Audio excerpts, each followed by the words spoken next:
पाकिस्तान से इलीगल जिस तरह लोग जा रहे हैं या पाकिस्तान से लोग लीगली इस तरह की कंट्रीज़ में जा रहे हैं जहाँ से आगे जाके डंकी लगना बहुत आसान है, जहाँ से बॉर्डर क्रॉसिंग आसान है, जहाँ से 2 नंबरी से आप यूरोप अमेरिका आगे ट्रैवल कर सकते हैं, तो उसके ऊपर बड़ी सख्ती की हुई है। और साथ में कुछ ममालिक ने भी हुकूमत पाकिस्तान को मरासले भेज रखे हैं कि आपके बंदे आते हैं यहाँ पे जनाब विज़िट वीज़ा पे यहाँ के आके 2 नंबरियाँ शुरू कर देते हैं। देखें ना, आप हाल ही में देखें जितनी कश्तियाँ डूब रही हैं, वो बल्कि शायद खाकान अब्बासी ने ट्वीट किया हुआ था कि जनाब किसी दौर में कश्ती डूबती थी, अफ़गानी होते थे, सोमालिया के लोग होते थे, लीबिया के लोग होते थे, मतलब अफ्रीकन कंट्रीज़ के लोग होते थे जो अच्छी ज़िंदगी के लिए अपने ममालिक में बहुत हालात ख़राब थे, यूरोप का रुख करते थे। अब हर कश्ती डूबती है, 50 बंदे सवार हैं तो 45 पाकिस्तानी हैं, तो रेशो लगा लें आप कि 90% या 95% करीब पाकिस्तानी आपको हर कश्ती में मिलेंगे। और जो हादसात का शिकार हो रहे हैं, ये अब देख लें कि 1-2 माह में कितने लोग जान से जा चुके हैं। तो ये इस टाइम हालात हैं।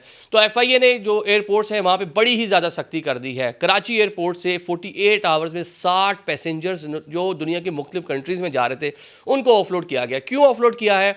उनके पास या तो फेक किस्म के होटल बुकिंग थी, विज़िट वीज़ा पे जा रहे थे, उनके पास उतने पैसे नहीं थे कि वो वहाँ जाके अपना ट्रैवल प्लान कर सकें, खा पी सकें, घूम सकें, तो लिहाजा उनको ऑफलोड किया गया। अब प्लान उनका वही है जो तुर्की जा रहा है, आगे जाके डंकी लगानी है, जो अज़रबैजान जा रहा है, आगे सेंट्रल एशिया, फिर यूरोप। तो ये रूट्स हैं, या कोई आपका अफ्रीकन किसी कंट्री में जा रहा है तो उसने जाके यही करना है। आपके पास वर्क वीज़ा जो है उसमें आपके पास डॉक्यूमेंट्स पूरे नहीं हैं, तो 48 घंटों में 60 लोगों को रोका गया।